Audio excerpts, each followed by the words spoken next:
Ladies and gentlemen, dear students, dear alumni, dear friends of the MCI, dear partners, I'm more than pleased to welcome you to our distinguished guest lecture, to our online live talk of today. And it is a great pleasure and also a great honor to welcome a very, very distinguished personality with lots of expertise in discussing a highly relevant and also actual topic. Let me please welcome the Ambassador of the Republic of France to Austria, Mr. Gilles Pécout, Excellency Gilles Pécout. Je suis très heureux de vous accueillir dans notre université. Bienvenue, Monsieur Ambassadeur. Merci. Danke sehr. Avec nous. Merci, merci beaucoup, Monsieur le Präsident. Ich bin geehrt, auch online an der MCI-Universität zu sein. Und ich danke Ihrem Rektor, Professor Altmann, für die Einladung. Und ich bin glücklich, mit Ihnen sprechen zu können, werte Studentinnen, Studierende. Ja, und ich glaube, dass mit diesen Worten bin ich auf Deutsch fertig. Und es ist besser für uns alle. La même chose,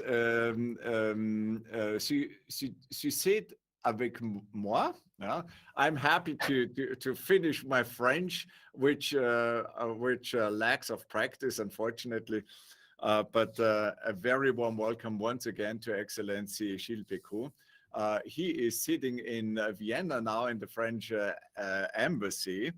And I also want to thank not only you for being part with us and sharing your expertise, but also to express my gratitude to the Honorary Consul, Professor Franz Pecker, who has been very, very helpful and also done the initiative to arrange this event. Now, our live talk will last for roughly 1 hour in total. And we are dealing about the general motto, about the general strategy of the French European Union Council presidency, which is on upswing power and solidarity in Europe. What to expect from the French EU Council presidency.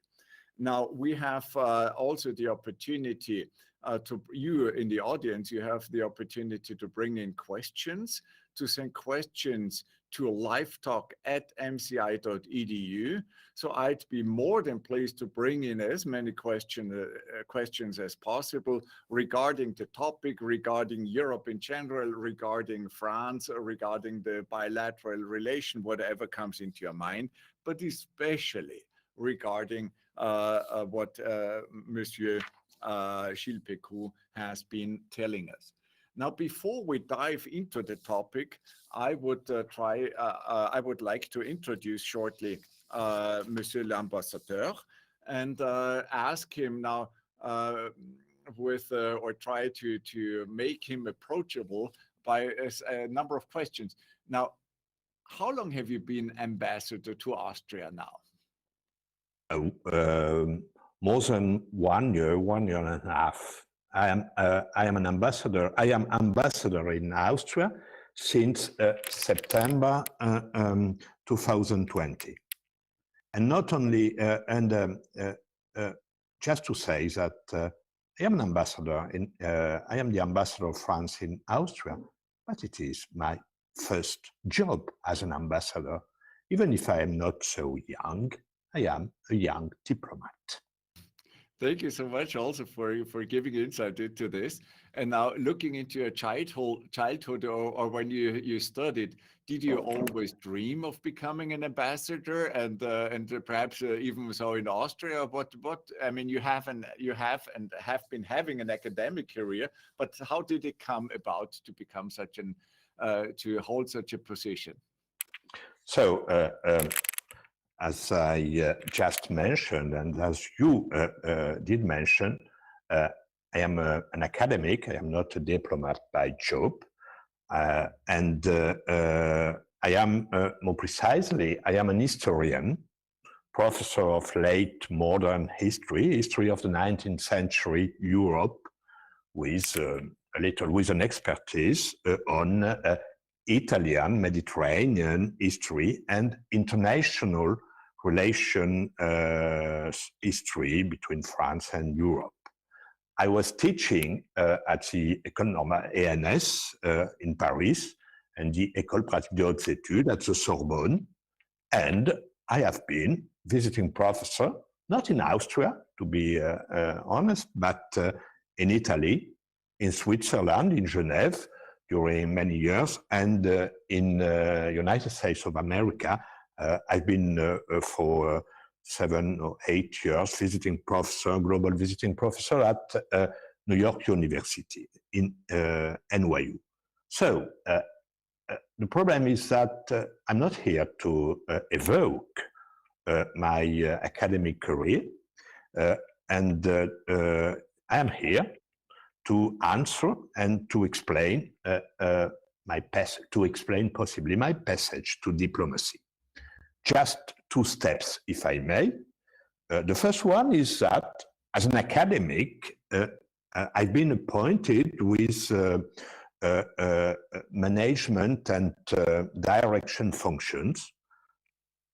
Assume I was the rector of the education and academic system in Lorraine, Lothringen. Then I have been for 4 5 years, rector of Paris and Ile de France.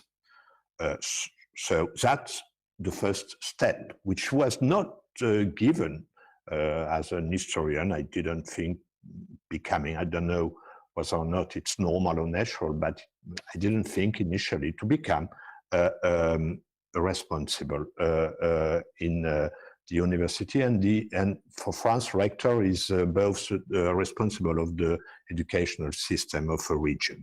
And then the second step, which explains perhaps why I became a diplomat, as an historian of Italy, I had been appointed after the speech of La Sorbonne, which is a topic of perhaps of our issue this evening. After the speech of the Sorbonne, I have been appointed by the French president to become one of the 3 drafters of the French-Italian treaty, Traité du Quirinal, Trattato di Quirinal.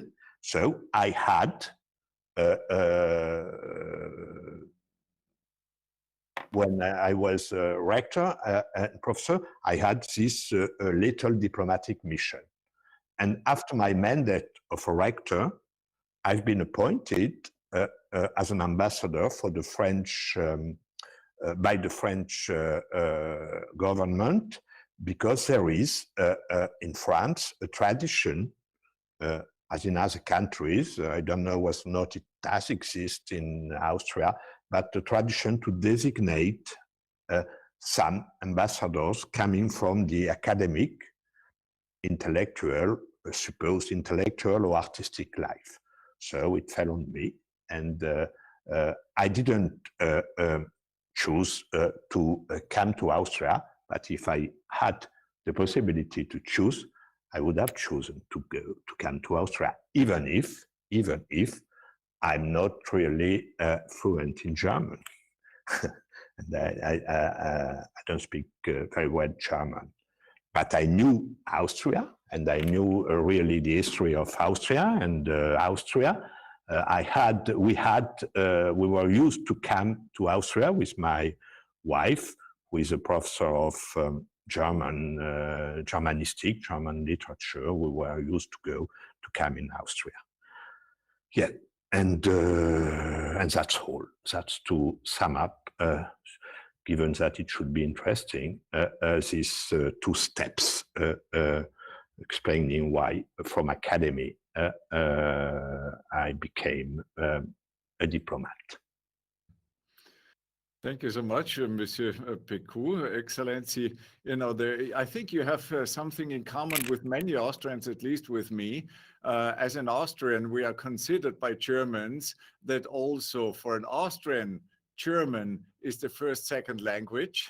That what we speak is not real German. We see it differently.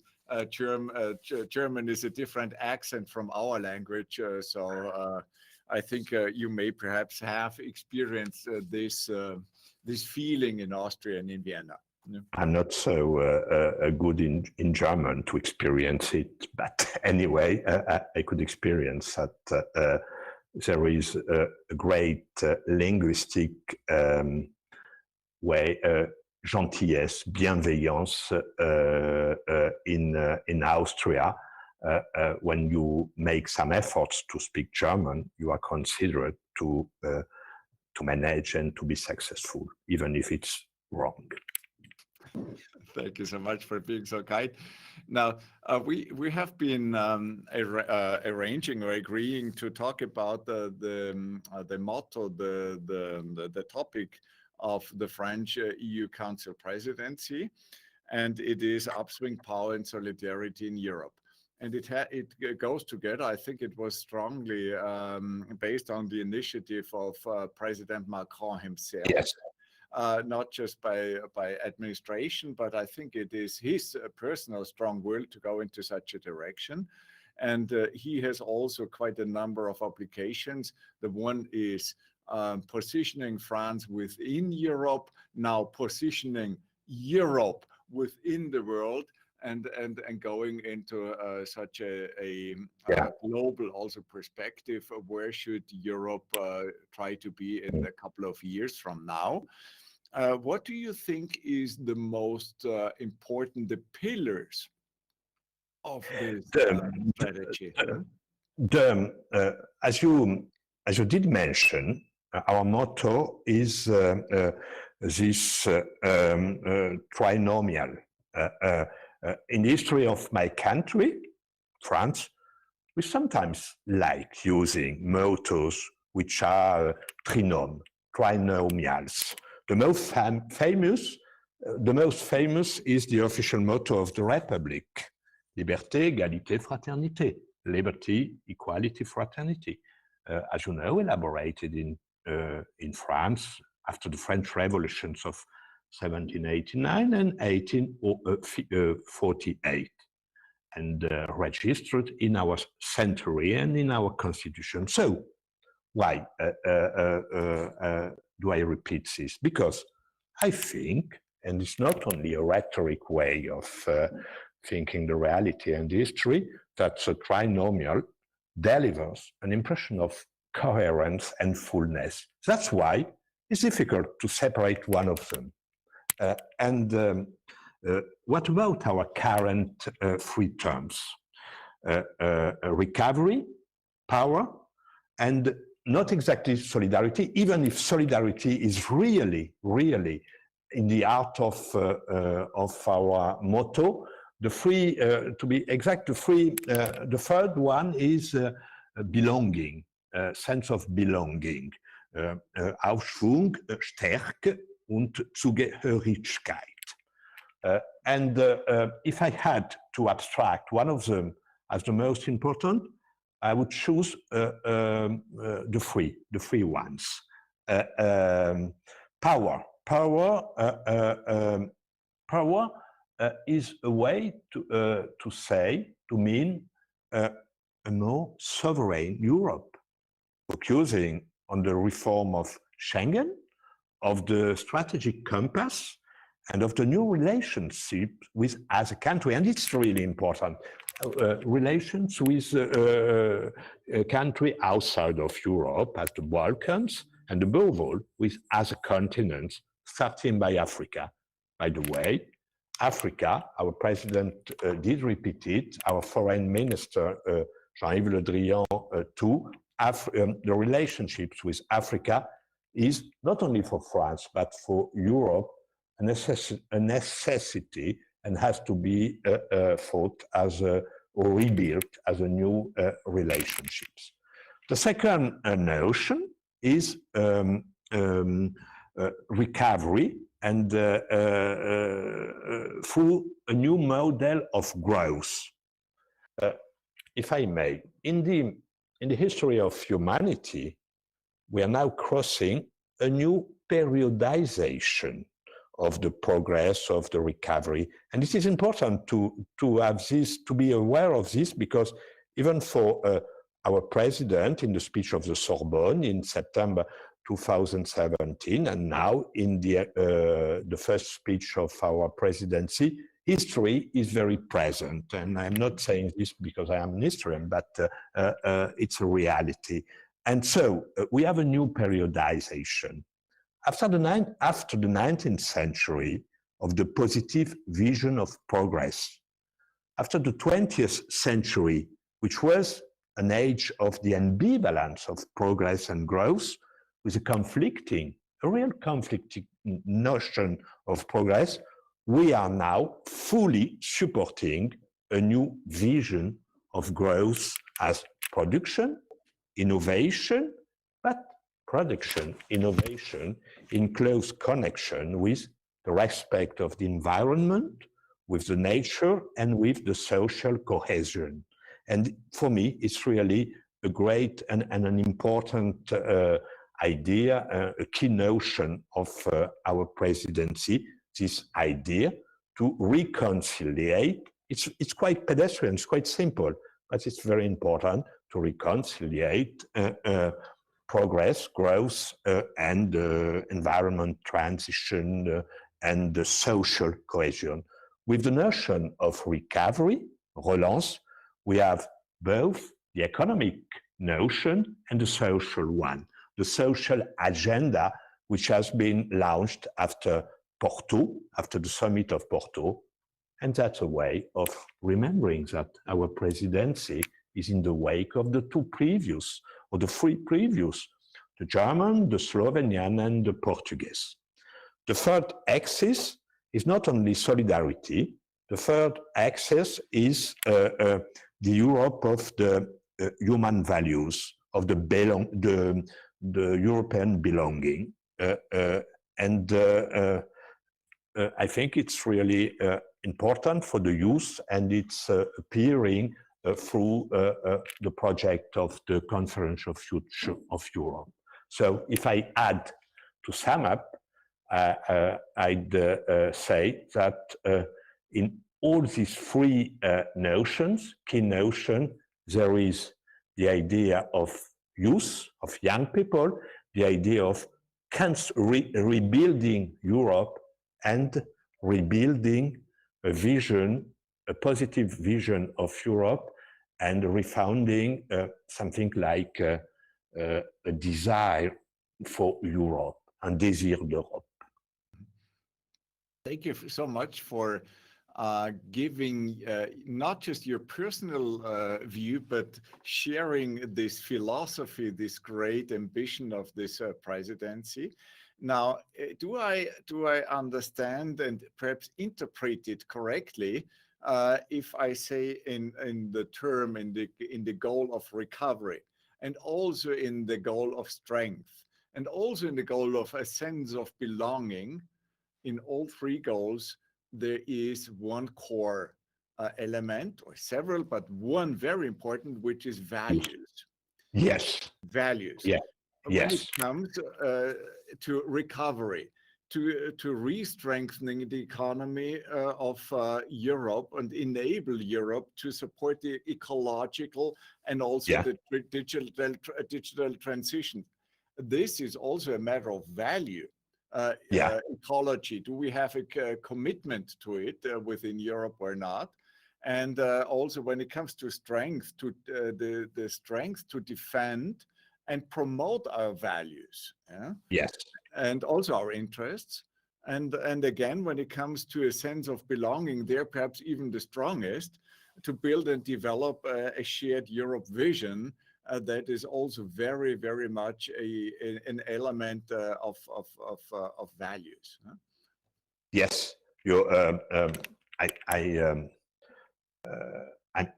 I completely agree. I am I'm completely online with this analysis. Sure, values and use. So values to be sure that we can give back our youth, our young people, confidence in or trust in the future of Europe. It is always dangerous to evoke values, because values could be considered as a way of giving abstractions. But we know that values are sure principle, so something abstract, but principle which have to be illustrated. And we have in our agenda a precise and concrete agenda of illustration, translation of the values you perfectly mentioned. We have, for instance, when we are speaking about the necessity of finding the right way to realize our Green Deal, our Green Europe, which is an abstract, which is not an abstract value, but which has not to be an apocalyptic ideal, which is connected with reality, which is, as you know perfectly in your university, which is linked to economic growth. And when we are speaking about this, we know that we have to speak about a legislative action against to promote a new way of making trade in a global world, fighting against deforestation, for instance, or a new way of fighting or struggling for decarbonization, with the text of the Fifth for 55, with the major measures which are text on energy, the text about the switch to electric vehicles market for 2035, and above all, the important text on the carbon border adjustment mechanism. I know it's technical, but it's a way, speaking about the establishment of carbon pricing at the European borders, it's a way of repeating that if we want to make this famous tournant européen evoked by our president at the beginning of the year, we have to conciliate these principles, this way of thinking a continent with values and some precise concrete measures to be at the level and for a new vision of the growth. And the same for digital transition, for instance. Just right now, we are beginning to discuss about the Act, the Digital Service Act, the Digital Market Act, and all the legislative acting for the organization of the digital European sovereignty. Mm-hmm. Thank you so much, Mr. Ambassador. I've been enjoying your statement, especially when it comes to values and missions and belief and the sense of belonging, especially regarding the young generation. Now, my experience, and I've heard this a lot when going to different universities within Europe. For instance, I've been experiencing it in Austria, but also, for instance, in Slovenia and in other countries. When it came to the decision making and the attempt to become a member of the European Union, there was a very, for a couple of years, decision making, then putting the elements together, trying to comply with the European mission, strategy, regulations, and so on, there was a very, very strong joint belief in where does Austria want to go? Where does Europe want to go? But now I have the feeling in many countries, Europe is being taken for granted. The young generation has not experienced borders anymore. Within, they have not experienced different currencies. They have not experienced the problems of acknowledgement when going from one country to another, when to work there, or to get their university degree acknowledged in a different country within Europe. Now, many of them take it for granted, and this causes lack of engagement for the European idea, since many of them think this is granted and it will be granted forever. Do you experience this also in Austria and in France? And do you think this will be a strong part of this mission of the French presidency? I am impressed, as you are, by the fact that now Europe and the unity of Europe, even in its diversity, is something given. Granted, it's something, but it's a positive thing. It's a positive thing. We don't need. We don't need. We are now sure that Europe and the lack of the end of the borders. By the way, I will come back to this issue, but I'm not so sure that young people right now are completely experiencing the end of borders, because we have another problem, which is the question of the outer limits of Europe and the necessity of rebuilding our Schengen security without transforming Europe in a Festung, in a fortress. So it's another question, but I think it's an important question. So your observation is given by the fact that Europe does exist now, perhaps young people have no the necessary force to deserve it, to improve it. Sure, but I don't think exactly the same thing. I think that the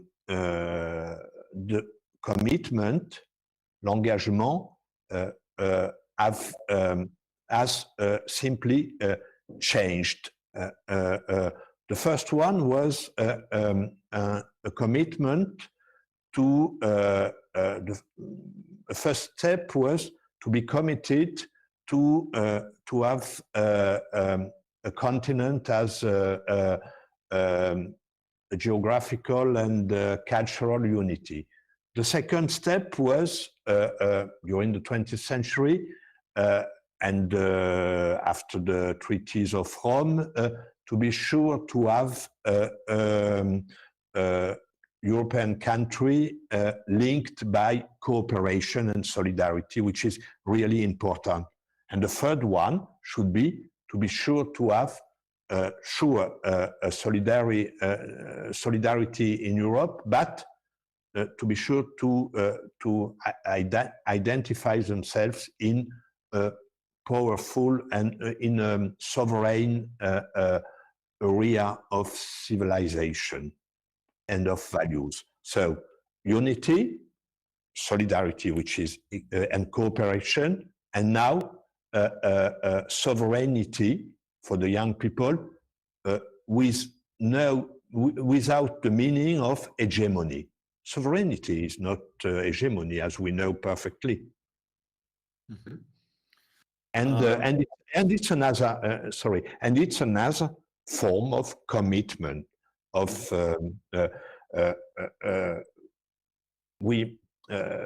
and there is if I may, there is another fact, another important event. We are crossing, as it is obvious, we are crossing a global crisis, and in this, and now the challenge, the most important challenge of European Union and of our presidency, but as the future presidency and as the previous one, is to prepare the post-COVID Europe and prepare a post-COVID Europe with rethinking the mobility, because sure, the borders disappeared, but not exactly the mobility, not exactly with the presence and the real presence of mobility during this time. Mm-hmm. You've been mentioning a number of topics which I try to bring in now or dive deeper there. So, for instance, what are, from your perspective, the biggest challenges of the European Union in the global context? In a global context, for me, the most important challenges, or the most important challenge is, as I did mention, is to prepare really the post-COVID Europe. I know it's a circumstantial challenge, but sometimes something which is linked to the circumstances, la conjoncture, has to become structural. And for me, for our presidency and for European Union, the great challenge is to be sure to prepare this time, protecting people and areas with avoiding mechanisms of exclusion. And in that respect, the challenge is to represent both a need and both a desire for the young generation, is to be sure that Europe could represent both a need, a necessity, and a desire. And you see, our French semester is inaugurating the European Year of Youth with exactly the challenge, the ambition of preparing the post-COVID life in a renewed environment of collective trust. Another challenge, because you asked me what are the challenges. Another challenge is the traditional, the historical now challenge of Europe, which is to conciliate unity and diversity. To conciliate the motto of Europe. We talked about the motto of our presidency, but the most important motto for us, which has to inspire us, is the motto of Europe. So Concordia in varietate, Vielfalt geeint, unis dans la diversité, and it's not a rhetoric figure. I have just read a book written by a French historian two months ago or 3 months ago, Laurent Wirth, L'Europe et Babel. And for him, and he's not alone, and it's a vision shared by our politicians. The most important question now is to avoid reflexes of exclusion and to avoid the reflexes of exclusion and phenomenon of political and cultural radicalisms, we have to be sure to conciliate in the democracy unity and diversity. And for this, the action, the first action is to be sure to trust the European democratic and liberal institutions, and to be sure that we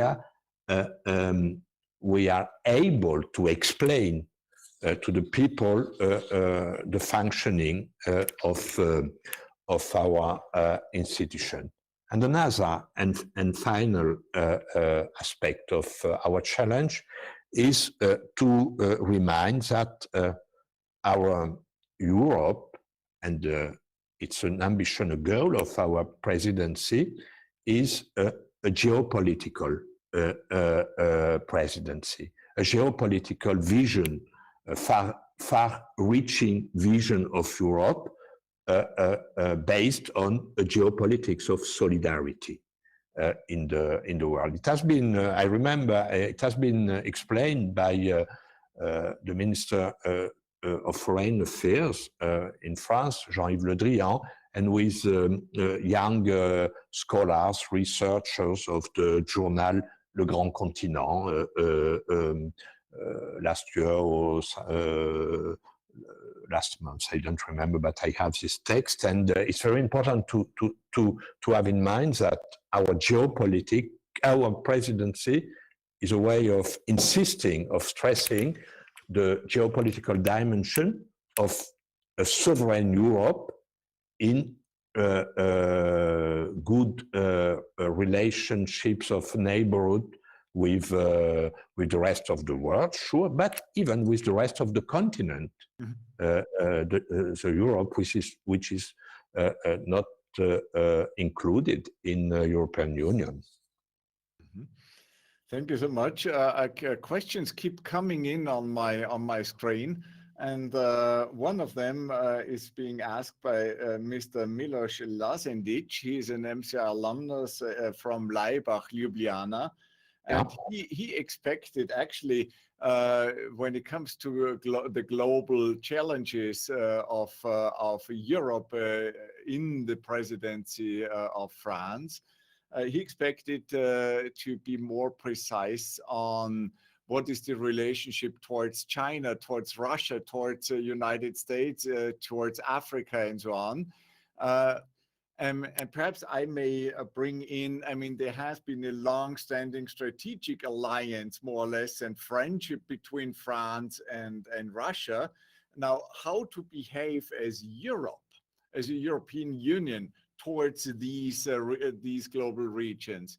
What do you think? What is the philosophy of the European presidency of France?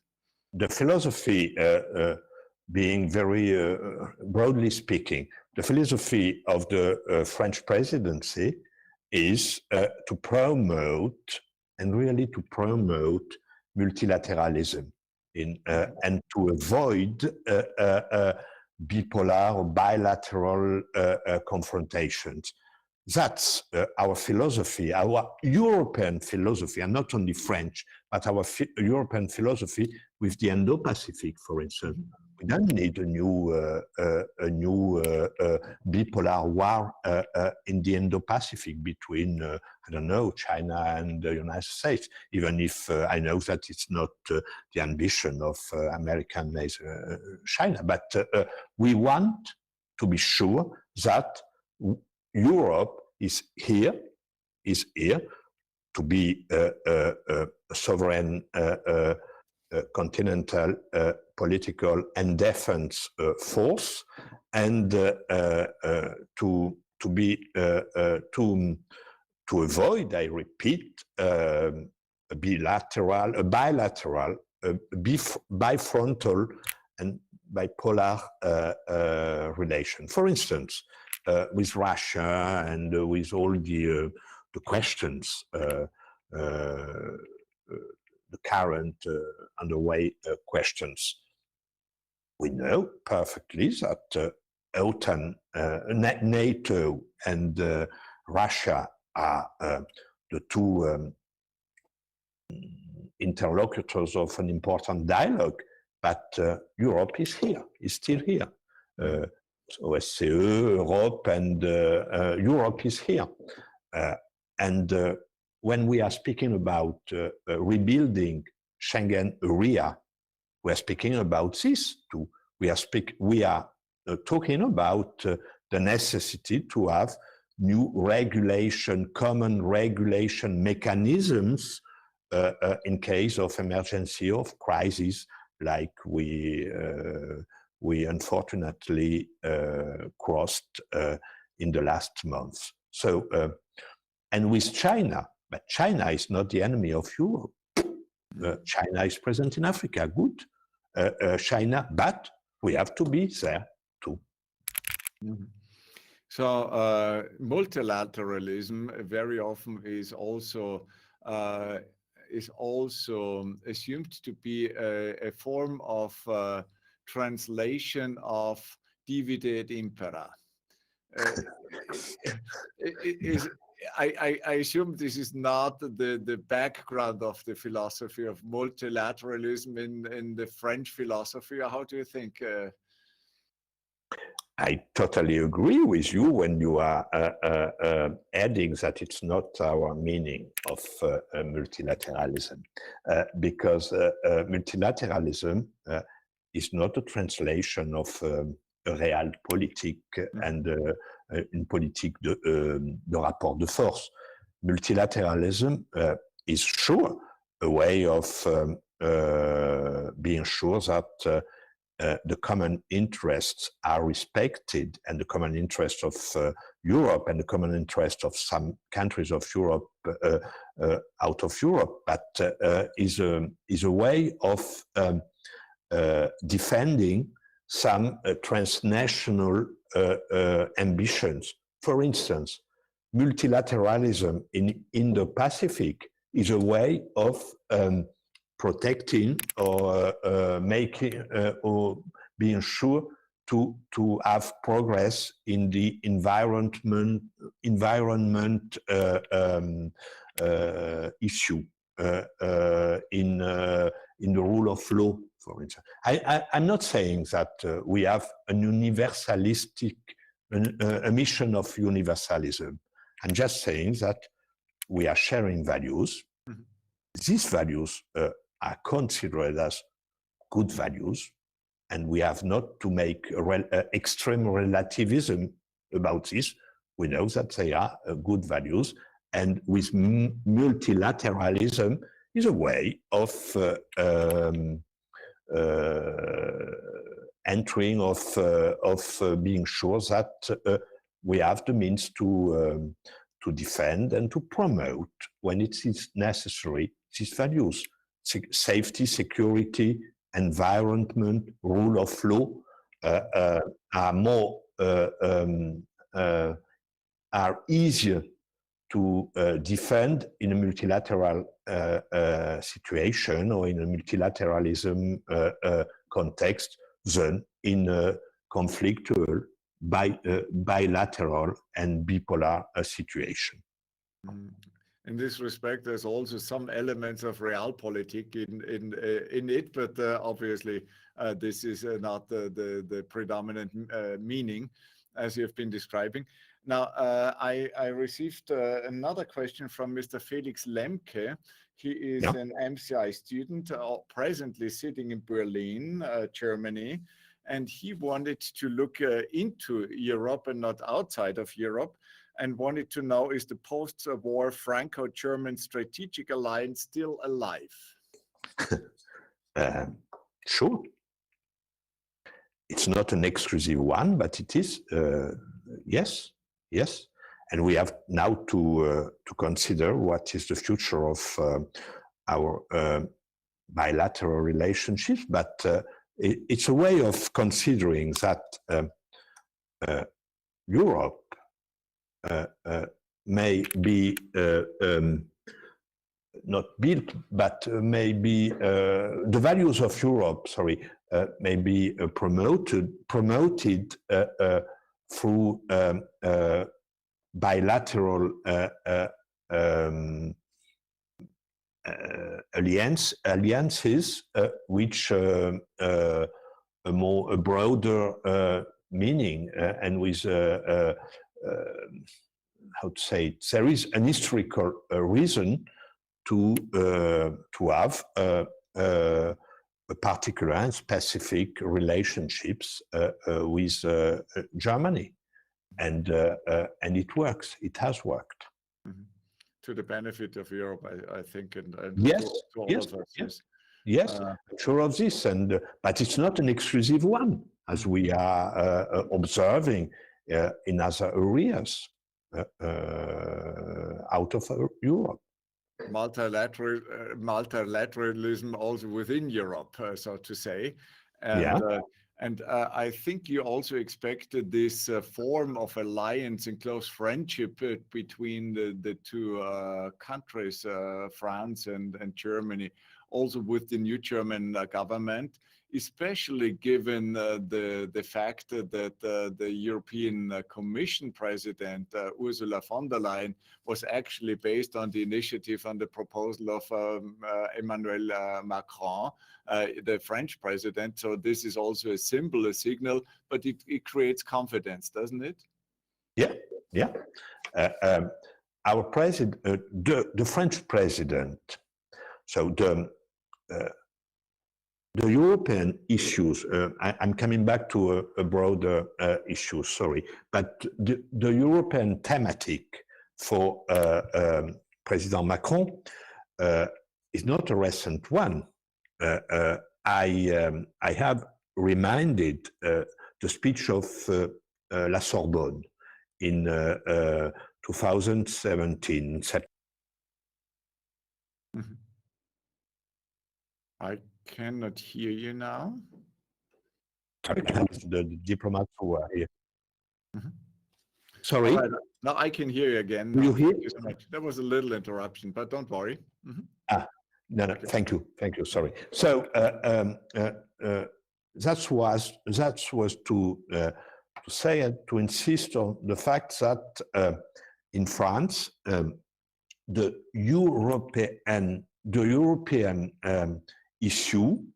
issues are present, and it was not only the fact in our recent history, but are present, omnipresent since the beginning of the presidency of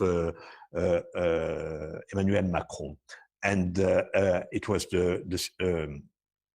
clearly declared to Europe and to Germany, by the way, and to Europe with the speech of the Sorbonne.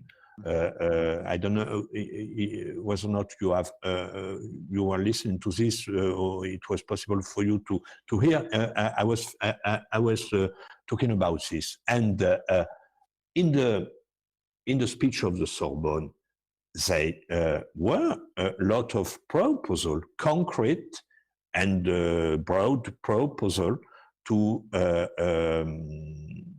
relaunch, to rebuild the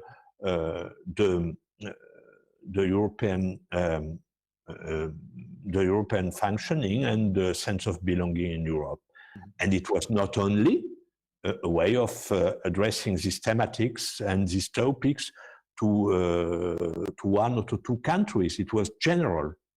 And then that doesn't avoid the fact of having some particular and specific relationships with certain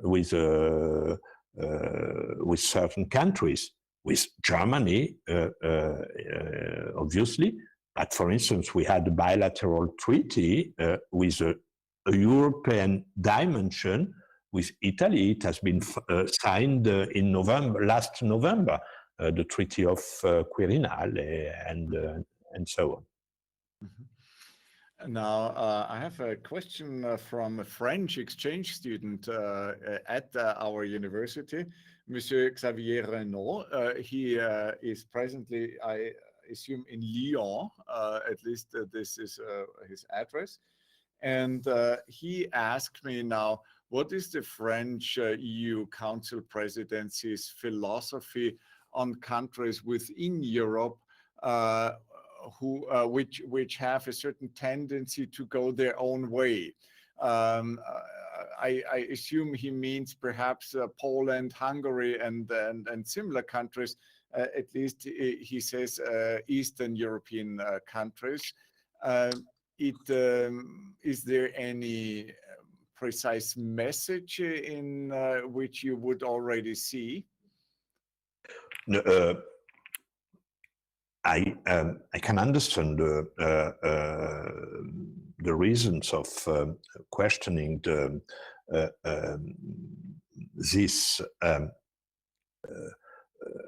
this relation, but my first answer should be that French presidency goes on with the necessity of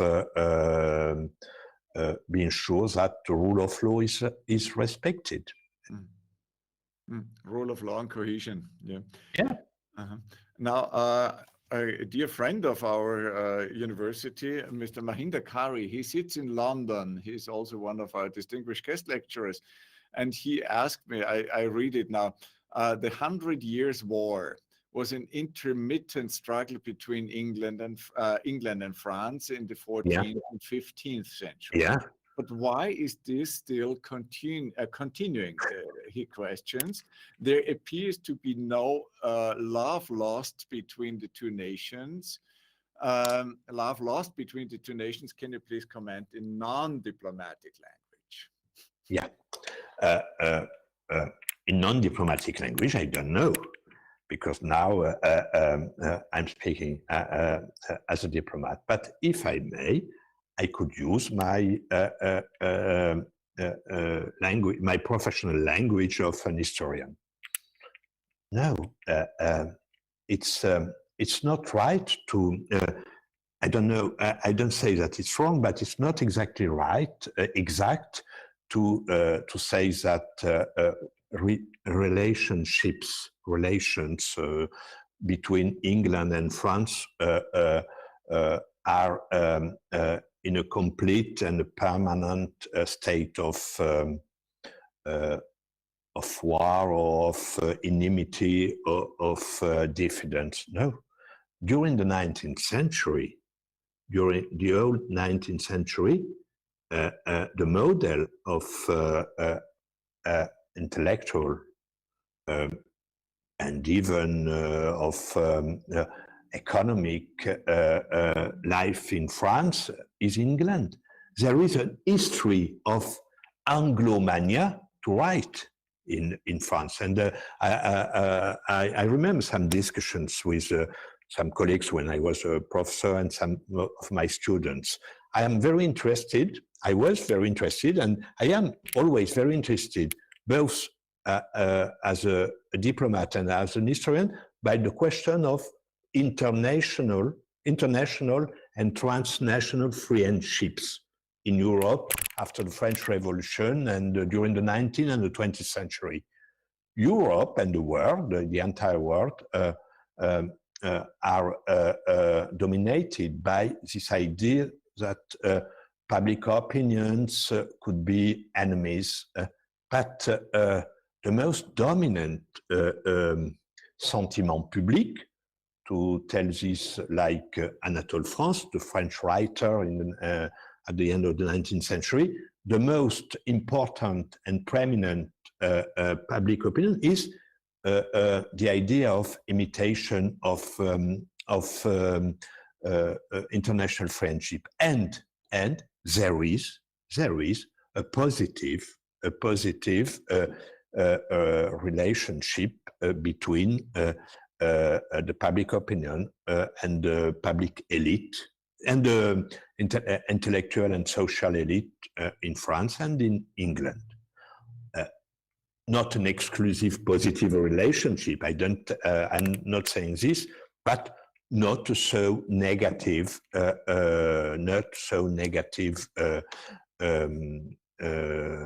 relation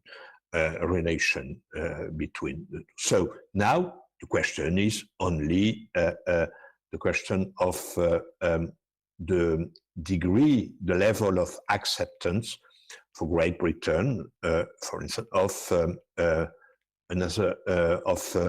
a continent of European unity, which is a continental one, and it's not only the problem of France.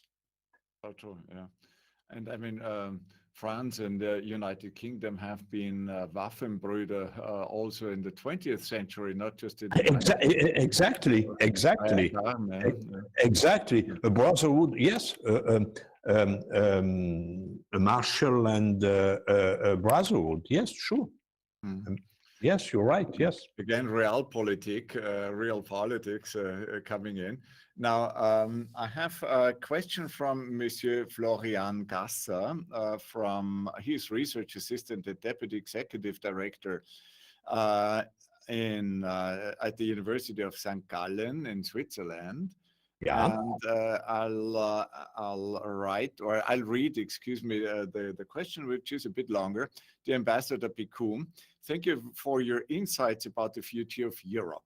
Since 2022 is the European Year of Youth. Yeah. Especially in times with such immense crisis potentials, it is crucial to take the wishes and goals of youth people seriously, especially when it comes to topics within the matter of generational conflicts, as for example, equality of opportunities, pension regulations, and social cohesion. Does the French presidency already have some concrete ideas to solve these problems? It is really the great problem. As I tried to evoke this, our French semester is inaugurating the year of the European Year of the Youth, and it is with the ambition of preparing the post-COVID life for the young people. It is easy to say, to see as a common ambition, but now when we have to stress concrete actions, first one is to be sure to be able to make a restoration of mobility. Not only mobility of students, mobility of apprentices, of learning, mobility of not only of the young, but beginning with mobility. Mobility is something which was granted, which was given. The only thing is that since 2020, mobility is metaphorical. So mobility is the mobility we are using in a distancial way. So it's concrete to get easier the mobility for the young people through our transportation system. And for this, I have to say that Austria is a great and good model, by the way. And Europe is the sum of the good practices in all the countries. So to increase our academic relationships, we have this system of European university alliances. We have really to take it seriously, to make it really functioning. We will organize, for instance, in Austria, in Vienna, a symposium, a meeting something during our presidency about the question of Europe, of mobility for researchers and for students. And apart repeating that peregrination is a vector of knowledge, peregrination is an historical condition of progress, we have now to have concrete solutions with an increasing of the partnerships, with exchanges, with solutions for the Erasmus, for instance, the great Erasmus partnership for learning, for apprentices is a great progress. It's not only something partial, something punctual. It's really important, and with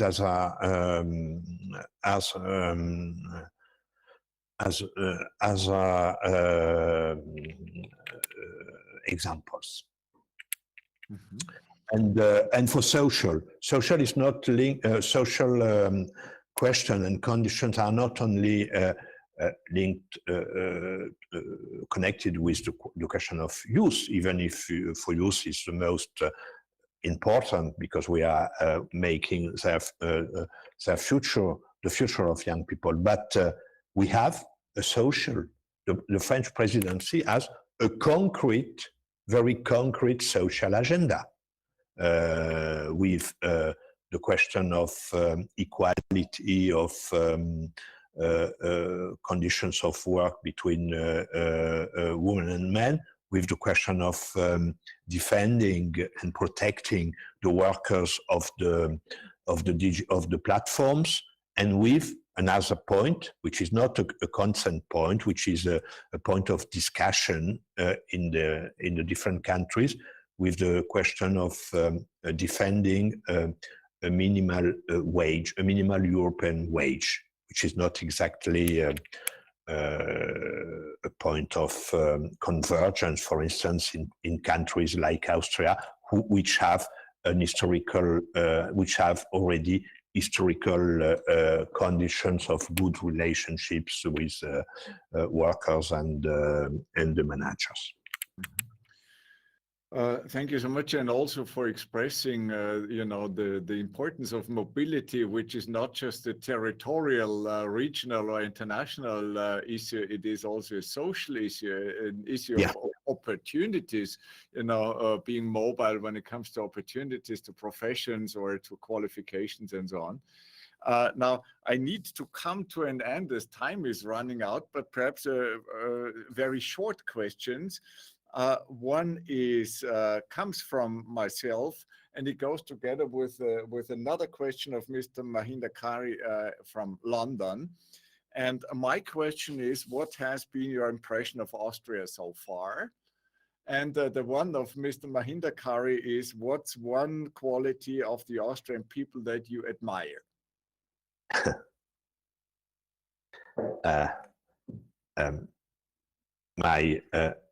My function of an ambassador and my training and my formation as an academic is to be diffident in front of stereotype and general ideas. But anyway, I could have some personal feelings and some impressions. So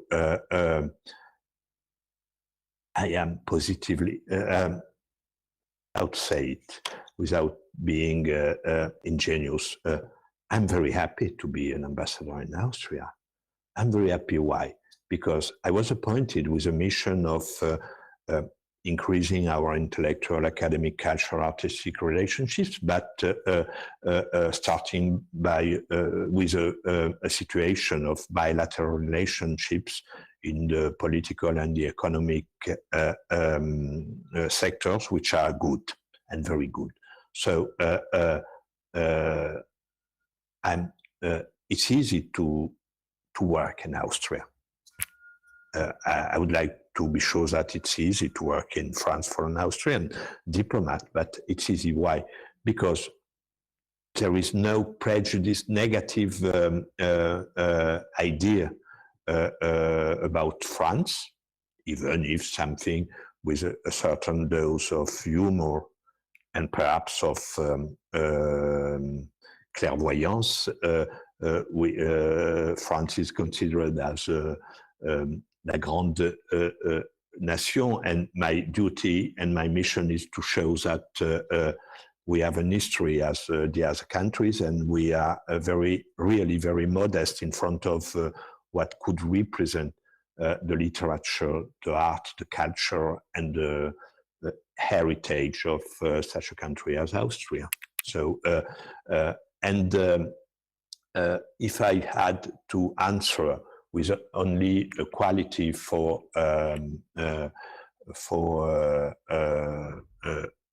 my Austrian interlocutors, is the great capacity, ability, and willing of listening to the other.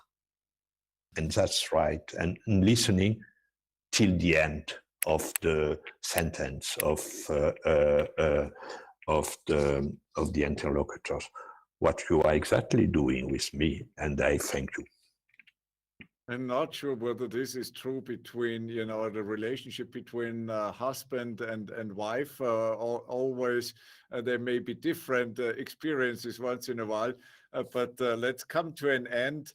Thank you so much for being with us. Merci bien, merci beaucoup pour être avec nous.